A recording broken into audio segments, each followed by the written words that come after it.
January 1943. Dawn creeps over the jagged ridges of a remote Pacific island.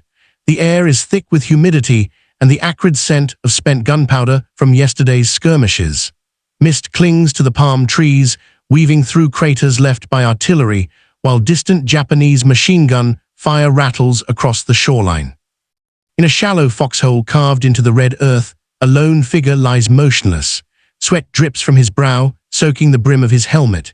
His rifle rests lightly on a crude sandbag, a seemingly unremarkable mail-order Springfield M1903. Soldiers nearby whisper, mocking the civilian rifle he carries, unaware of the silent precision it conceals. Through the mist, movement, a flicker of a helmet in the treeline. A Japanese sniper, calculating, waiting. The Marine exhales slowly, his finger brushing the trigger. 4 days of relentless duels lie ahead, 11 confirmed kills that will transform laughter into dread. In these islands, survival depends on patience, skill, and nerves forged in fire. Here, one rifle and one man will rewrite what the enemy feared most. By early 1943, the Pacific Theater was a sprawling chessboard of islands, each a strategic foothold in a war that spanned thousands of miles. Japan had seized key positions across Southeast Asia and the Western Pacific, from the Philippines to the Solomon Islands, establishing a defensive perimeter bristling with fortifications, artillery, and snipers. These outposts were designed not merely to hold ground, but to inflict maximum attrition on advancing Allied forces.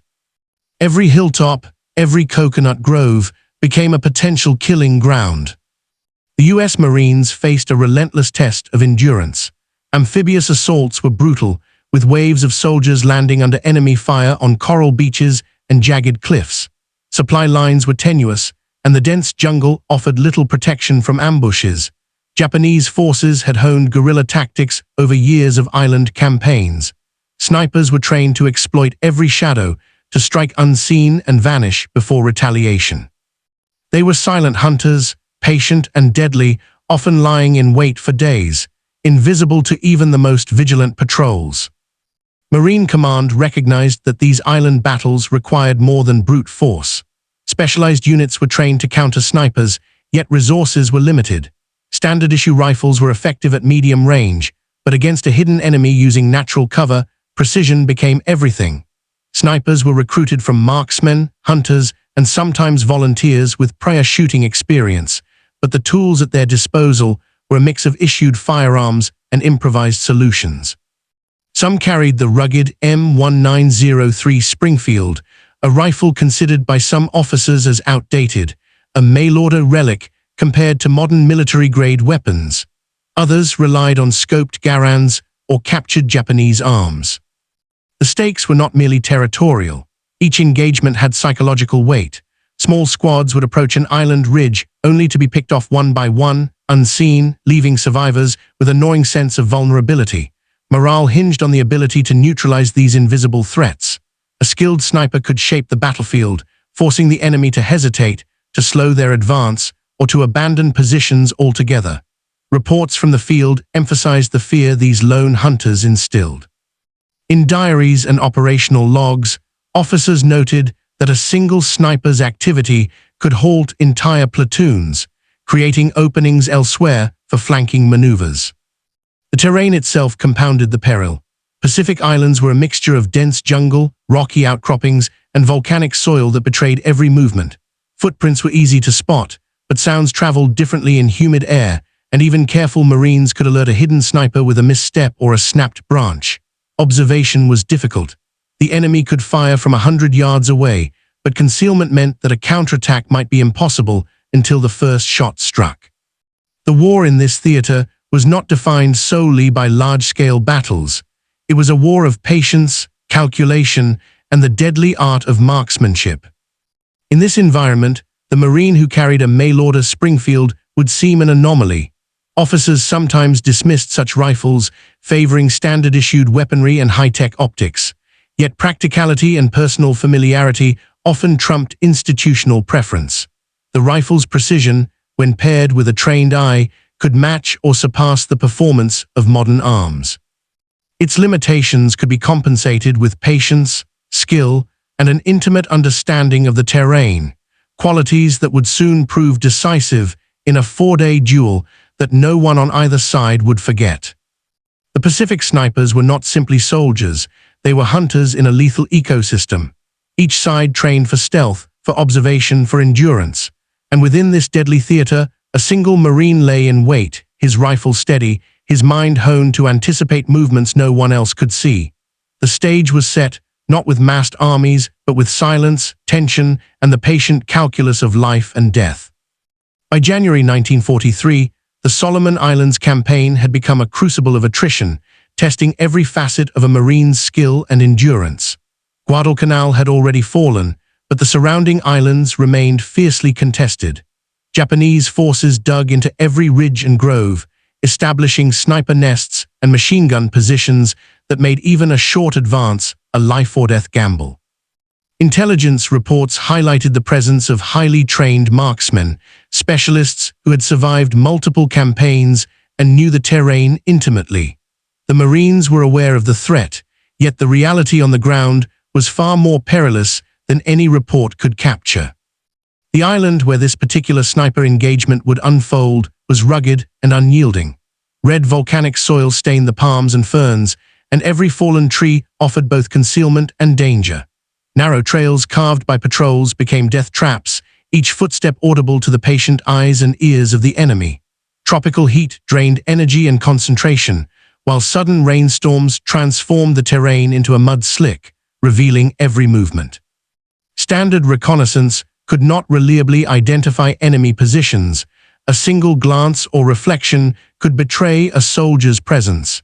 In these conditions, snipers dominated the battlefield. Marine Command, aware of the Japanese emphasis on sniper warfare, began assigning experienced marksmen to critical positions. Observation posts were established atop ridges and along choke points where enemy movement was predictable. Yet manpower was limited, and reconnaissance had to be balanced with defensive duties elsewhere. It was in this context that one Marine, armed with a mail-order Springfield, earned his position not through rank or pedigree, but through reputation for accuracy and patience. His rifle, initially dismissed by fellow Marines as outdated, became an extension of his skill, allowing him to exploit enemy vulnerabilities that others could not reach. Japanese snipers, trained for camouflage and ambush, relied on concealment, often positioning themselves behind natural vegetation or within bunkers carved into the terrain. They were methodical, sometimes remaining motionless for hours, even days, to maintain the element of surprise. The Marines quickly learned that engagement required patience, timing, and a keen understanding of enemy behavior. Every encounter was a psychological duel as much as a physical one. Predicting the enemy's next move could mean the difference between life and death. Communication was another challenge. Patrols could radio positions, but the dense jungle interfered with signals. Observers noted muzzle flashes and faint movements, but without precise coordinates, support units were often powerless. This isolated snipers like the one at the center of our story, forcing them to rely on skill, intuition, and their rifle alone. His 4-day campaign against Japanese snipers would test the limits of endurance, marksmanship, and mental fortitude in ways that few Marines ever experienced. Logistics compounded the danger. Ammunition was rationed carefully, water was scarce, and the oppressive tropical heat required constant vigilance to avoid heatstroke. The isolation of a sniper post meant that extraction could be delayed for hours or even days if a firefight erupted. Each shot had to count. Missed opportunities were not merely frustrating, they could expose the shooter to counter-snipers or ambushes. As dawn broke over the island, the stage was fully set. Japanese snipers were entrenched, Marines were advancing cautiously, and a single Marine, armed with a rifle some had ridiculed, lay ready. The landscape itself dictated the rhythm of battle. Dense foliage, steep ridges, and hidden crevices created a natural chessboard. Every movement, every decision carried weight. And it was in this crucible of heat, mud, and tension that one man would emerge from obscurity to change the course of a small but deadly series of engagements. The calculated patience, intimate knowledge of terrain, and precision that this Marine demonstrated were about to collide with the lethal skill of enemy snipers. The coming days would turn mockery into fear, transforming a mail-order rifle into an instrument of survival and a tool of deadly efficiency. Human angle. War is often measured in numbers, miles gained, positions captured, or lives lost. But for the sniper in this story, it was measured in patience, calculation, and nerve. Each day he emerged from the dense foliage not as a figure of heroism, but as a lone Marine confronting invisible enemies. The human element of his experience cannot be overstated. Fear, anticipation, and exhaustion were constant companions. 4 days of waiting, observing, and shooting left him acutely aware of the cost of a single miscalculation. Letters and diaries from Marines stationed on Pacific Islands reveal the psychological toll snipers endured. The act of killing, often from hundreds of yards away, created a unique burden. One Marine described the silence after the shot as heavier than gunfire, a pause in which he measured both success and consequence. For our sniper, the isolation magnified this weight. No one could share the tension or the precise calculations. He was entirely dependent on his skill and instincts. His eventual success was as much about mental endurance as marksmanship. Each kill reinforced focus but added pressure. The enemy would adapt, becoming more cautious, more cunning, and increasingly lethal. Tactical angle. The battlefield was a chessboard of ridges, craters, and foliage. Japanese snipers relied on concealment, firing from positions that maximized visibility while minimizing exposure. To counter this, the Marine had to anticipate movement patterns, use natural cover, and exploit predictable enemy behavior. Snipers were both hunters and guardians, tasked with controlling areas critical to their unit's survival. Positioning was key. He often relocated silently, relying on small depressions, tree roots, and the subtle undulations of terrain to remain hidden. Observation posts were temporary and improvised, offering sightlines that maximized target identification without revealing his position. Tactical decisions extended beyond firing. Choosing when not to shoot was sometimes more critical than taking the shot. A poorly timed engagement could alert the enemy or expose a flank, risking not only his life, but the lives of nearby Marines. Reconnaissance informed every movement. Even a single branch snapping underfoot could betray his presence. Maps, prior patrol reports, and instinct combined to create a calculated approach. Each engagement was a miniature battle of wits, a duel where patience often outweighed firepower. His ability to read terrain and anticipate the enemy's response would define his effectiveness during those 4 deadly days. Technological angle. The mail-order Springfield M1903 carried by this Marine was far from glamorous in the eyes of his comrades. Officers often favored the newer M1 Garand or scoped rifles with military-grade optics. Yet the Springfield's precision, reliability, and the familiarity the sniper had with it gave him a distinct advantage. The rifle's bolt-action mechanism required deliberate operation, reinforcing the Marine's careful, patient approach. Every shot had to count. Optics were rudimentary compared to modern standards. Scopes were smaller, with limited magnification and no advanced reticles. He relied on steady breathing, consistent cheek weld, and intimate knowledge of bullet trajectory. Ammunition choice was critical. The standard rounds had to be matched with the exact range and wind conditions. Environmental factors, humidity, rain, and tropical heat could affect accuracy, yet he adapted. Small modifications, like adjusted sling use or improvised spotting aids, allowed him to overcome the rifle's perceived limitations. The technological angle underscores a broader point. Skill often outweighed equipment. While his peers mocked the Springfield as obsolete, the combination of human judgment, patience, and intimate knowledge of the weapon turned it into a formidable tool. It was not the rifle alone, but the symbiosis between man and machine that would define his impact on the battlefield. Leadership angle. Command decisions shaped the sniper's environment just as much as his own skill. Platoon leaders had to allocate scarce resources across multiple fronts, often sending inexperienced Marines into zones dominated by experienced Japanese snipers. Observation posts were limited, and the success of a sniper relied on a combination of strategic placement and trust from superiors. The Marines' leaders recognized his unique ability and placed him in critical positions where his impact could be maximized.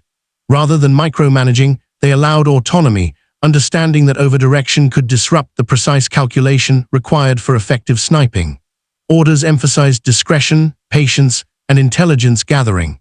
Each shot taken by the sniper was not merely a kill, but a tactical message, shaping enemy movement and informing wider operational plans. Leadership in this context was subtle. It provided guidance without stifling initiative, understanding that battlefield victories often hinged on the judgment of one well-placed individual.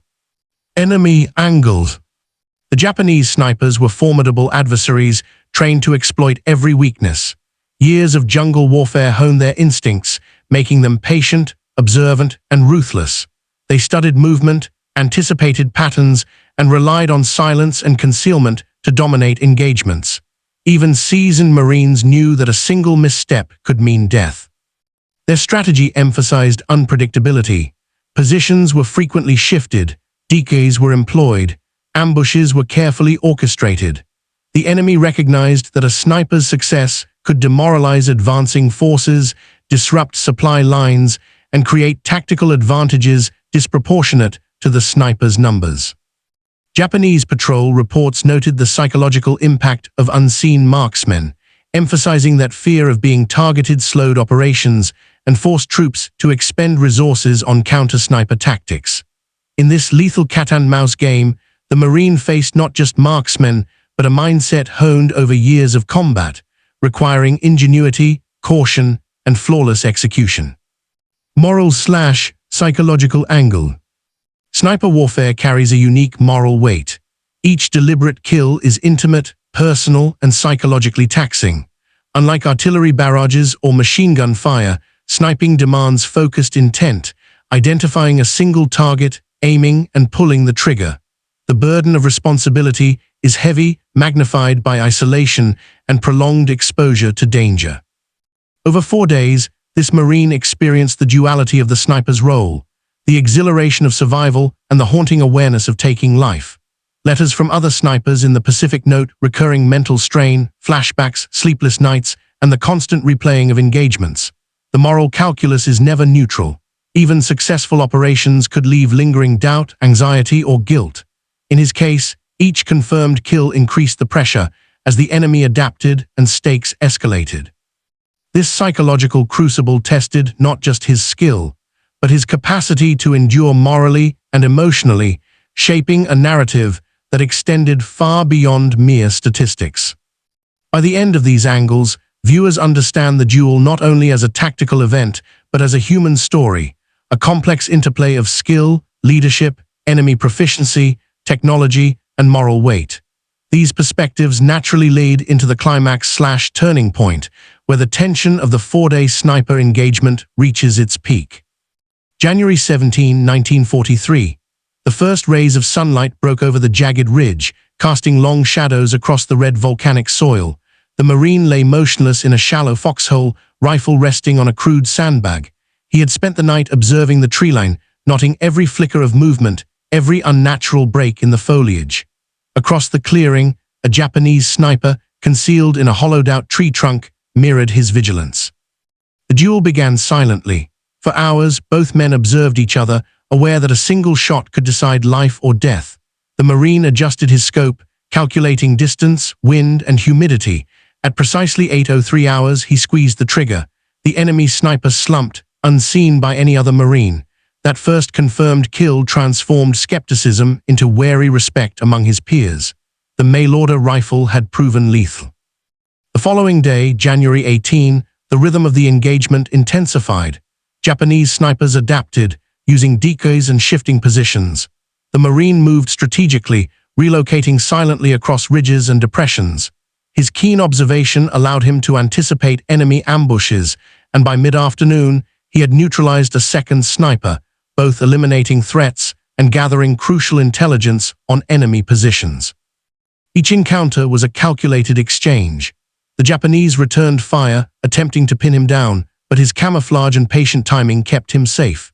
He relied on micro-adjustments, shifting body weight, controlling breathing, and even regulating heartbeat to maintain accuracy under extreme stress. Environmental factors were relentless. Sudden tropical downpours blurred sightlines, while intense heat drained energy and slowed reaction time, yet his focus never wavered. By January 19, the engagement had become a psychological war as much as a physical one. Enemy snipers began to recognize the pattern of his movements. Patrols reported unusual silence where there had previously been gunfire, a sign that one Marine had asserted dominance over the terrain. That day, he confirmed his third and fourth kills, each precise and deliberate, further disrupting Japanese defensive coordination. Marines on nearby positions noted a shift in enemy behavior, more cautious movement, slower patrols, and increasingly erratic attempts at concealment. This period also tested endurance. The Marines subsisted on limited rations and water, moving only when absolutely necessary. His rifle became not just a weapon but a lifeline. Each shot required careful planning, often involving minutes of observation and preparation. The precision demanded by the engagements meant that a single lapse could be fatal. Yet despite the isolation and the constant threat of counter-snipers, he maintained composure, demonstrating the culmination of training, experience, and sheer human will. By nightfall on the 19th, he had established himself as a key tactical asset. Reports from commanding officers noted the effectiveness of his actions. Enemy snipers were being neutralized faster than replacements could arrive, and the morale of surrounding Japanese troops was visibly affected. Word spread among Marines, mockery had turned into respect, and the legend of the mail-order sniper began to take root. The stage was set for the next phase of the engagement. Both sides had adapted. Japanese marksmen were more cautious, their movements more unpredictable, and the Marine faced an intensifying challenge that would test every skill he possessed. The four-day duel was far from over, and the decisive moments, the actions that would cement his place in history, were approaching. January 20, 1943. The island was alive with tension. Dawn barely touched the treetops when the Marine, already positioned on a slight ridge, observed subtle movements across a nearby ravine. Enemy snipers had learned from prior encounters. They used shadows, broken foliage, and indirect fire to mask their presence. Every decision now carried amplified risk. At 7:25 hours, a Japanese marksman appeared briefly atop a rock formation. The Marine held his breath, calculated the angle, adjusted for the slight crosswind, and squeezed the trigger. Another enemy fell, a fifth confirmed kill. For the first time, the pattern of his efficiency began to unsettle the Japanese troops. Reports later indicated that units on the ridge hesitated to advance, uncertain where the next shot would come from. The psychological duel intensified. Each kill forced the enemy to adapt, moving more cautiously, spreading their patrols thinner, and relying on decoys. Yet the Marine remained methodical. Over the course of the day, he confirmed 3 more kills, 6, 7, and 8 in total, each shot precise, each action reinforcing the tactical advantage he had carved out. His rifle, once ridiculed, had become a tool of fear. By January 21, the final day of this lethal exchange, both sides had adjusted to a deadly rhythm. Japanese snipers attempted to lure him into firing prematurely, using small decoys and synchronized movements. He observed, waited, and struck only when the opportunity was certain. The 9th kill occurred just after midday, followed by the 10th in the late afternoon, both reinforcing his growing reputation among friend and foe alike. Fatigue weighed heavily. 4 days of near-constant vigilance, minimal sustenance, and relentless mental pressure tested the limits of human endurance. Yet in this crucible, skill and patience triumphed. By 16:07 hours, the final confirmed kill, the 11th, was made. Enemy fire fell silent in the immediate sector. Patrols reported a sudden, almost palpable shift. Japanese troops retreated or advanced with extreme caution, wary of the sniper who had rewritten the rules of engagement. This climactic sequence transformed perception. Fellow Marines, once skeptical of the mail-order rifle, now regarded it as a weapon of lethal precision. Commanders recognized the operational value of a single skilled sniper in shaping battlefield outcomes. Enemy forces, long confident in their concealment and training, were forced to acknowledge that one determined marksman, armed with discipline and patience, could neutralize threats far exceeding his apparent capacity. The 4 days concluded not with fanfare, but with the quiet aftermath of calculated efficiency. The Marine remained alert until relieved, scanning for movement even as the sun sank toward the horizon. His body bore the fatigue of constant tension, but his actions had shifted the tactical balance. The small ridge, once a contested area fraught with danger, was now dominated by the skill of one Marine whose preparation, patience, and resolve had overcome the enemy's experience and cunning. By nightfall, the legend was established. Mockery had turned into respect. Reports, letters, and later official records documented the astonishing effectiveness of his actions: 11 confirmed kills, 4 days of relentless duels, and a decisive psychological edge over entrenched enemy snipers. The consequences of these engagements would ripple beyond the immediate island, influencing tactics and morale across surrounding operations.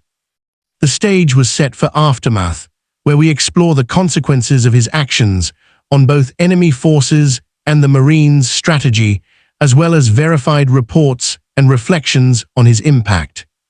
The island grew quiet in the days following the sniper duel, but the echoes of his actions reverberated across the ridges and jungle paths. 11 confirmed kills in 4 days was more than a statistical achievement. It was a tactical shockwave that altered the behavior of both Japanese and Marine forces. Patrols that had once moved confidently through familiar terrain now advanced with caution, every shadow a potential threat. Enemy snipers became more hesitant, and in some cases, withdrew entirely from positions that had previously been considered secure. Reports from commanding officers highlighted the operational impact. The snipers' actions created openings for small unit maneuvers that might have otherwise been impossible. Units could traverse ridges without heavy casualties, reconnaissance teams could move with greater confidence, and supply lines faced less disruption. The Marines' understanding of the terrain shifted. Positions previously dominated by the enemy were now contested or abandoned, demonstrating the disproportionate influence a single skilled marksman could exert on a battlefield. Recognition, however, was measured and discreet. Military culture at the time emphasized collective effort over individual heroics, and yet the sniper's peers quietly acknowledged his accomplishment. Some joked in whispers about the mail-order rifle, but admiration was unmistakable. Letters from fellow Marines captured this duality, respect for skill intertwined with the disbelief that one rifle, in the hands of a single Marine, could have such devastating effect. The enemy's perspective was equally telling. Japanese field reports noted the disruption caused by a lone sniper. Patrol movements were altered, sniper positions shifted more frequently, and commanders expressed frustration at the psychological toll imposed by an unseen opponent. The cumulative effect of these 4 days extended beyond immediate losses. Morale, cohesion, and confidence, elements as vital to combat effectiveness as weapons and training, were shaken. Even in the Marines' immediate unit, the lessons were profound. Junior snipers observed his techniques, from patient concealment to environmental adaptation. Commanders analyzed his methods to refine sniper deployment strategies for future operations. This practical knowledge transfer ensured that the duel's impact was not confined to one isolated engagement, but contributed to broader tactical evolution in the Pacific theater. Physically, the Marine endured fatigue, dehydration, and the minor injuries that came from extended exposure to harsh terrain. Mentally, the burden of repeated engagements weighed on him, but discipline and focus prevailed. In many ways, the aftermath was a testament not only to marksmanship, but to endurance, patience, and resilience under extreme stress, a combination of human factors and battlefield skill that defined the role of the sniper in Pacific warfare. The consequences of the duel were also documented in operational logs. Unit diaries recorded altered enemy behavior, while after-action reports praised the efficacy of precise, calculated marksmanship. The narrative of a single Marine wielding a mail-order rifle became part of military lore, a case study in the tangible and psychological effects a skilled individual could exert in asymmetric engagements. This first section of Aftermath closes by highlighting the immediate tactical and operational effects. The story naturally moves into Aftermath Section 2, where we examine long-term consequences, recognition, historical records, strategic implications, and the broader resonance of his actions on the Pacific Campaign.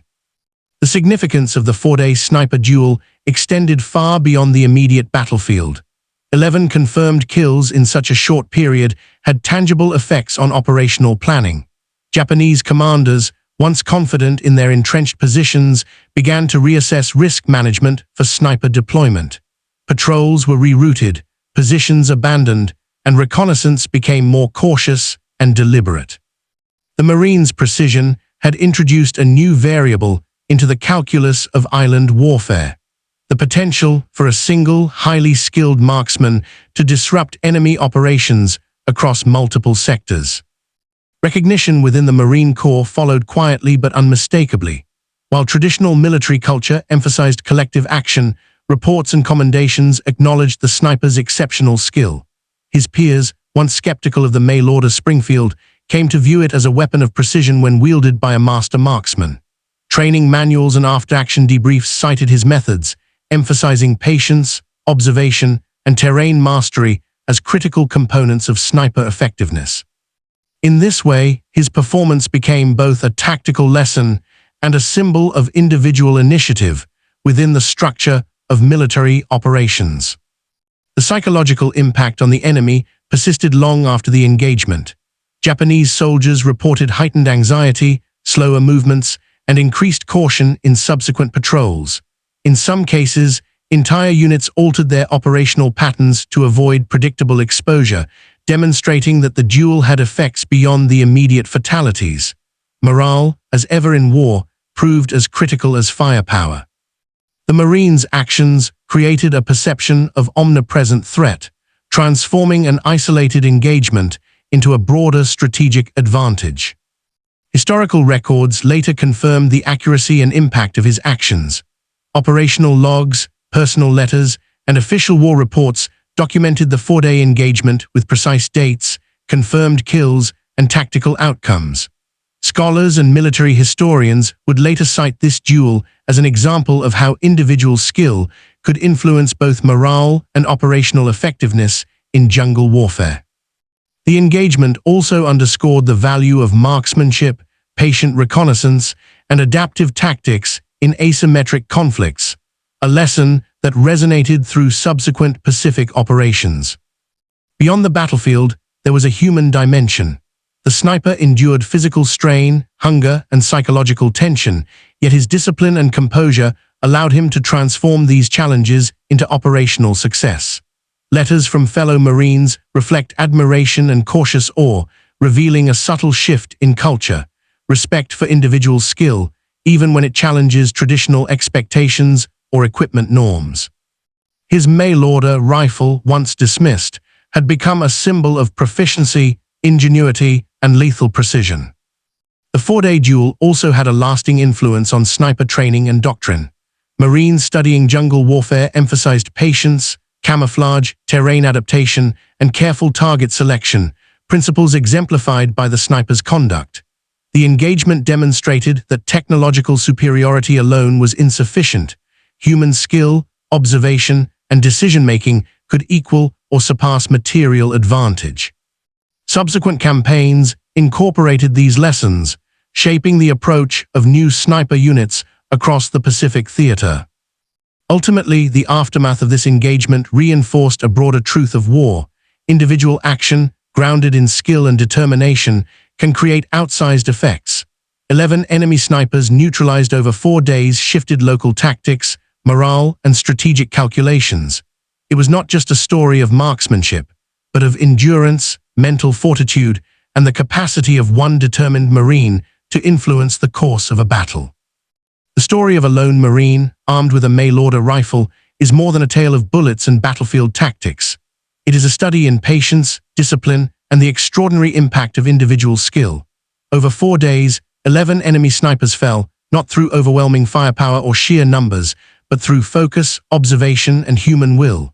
in the dense jungles and jagged ridges of the Pacific, where terrain and climate tested every soldier, one man's precision reshaped the battlefield. This episode highlights a fundamental truth of warfare. Technology and strategy are vital, but human judgment and adaptability often define the outcome. The Marine's rifle was ordinary, his effectiveness was extraordinary. Every shot required calculation, every movement demanded foresight, and every decision balanced survival with tactical gain. The duel exemplifies the quiet heroism that often goes unnoticed in the broader sweep of war, the moments where skill, patience, and courage intersect to change the course of events. Yet there is also a somber dimension. Each kill carries weight, each engagement a moral and psychological burden. War is not merely measured in victories or kills, but in the human cost borne silently by those who fight. The Marine story reminds us that heroism often comes entwined with sacrifice, vigilance, and the enduring memory of lives taken and preserved. In the larger context of history, his actions rippled beyond the immediate island. They informed training, influenced tactics, and reshaped perceptions of what a single soldier could achieve. More broadly, they reflect the human capacity for focus, resilience, and ingenuity under extreme pressure, qualities that define both combat and the broader human experience. As the Pacific campaigns continued, and as history recorded thousands of battles, this small, concentrated moment endures. It is a testament to the quiet power of one individual in the chaos of war, and a reminder that even in the darkest forests of conflict, skill, patience, and resolve can leave an indelible mark on history.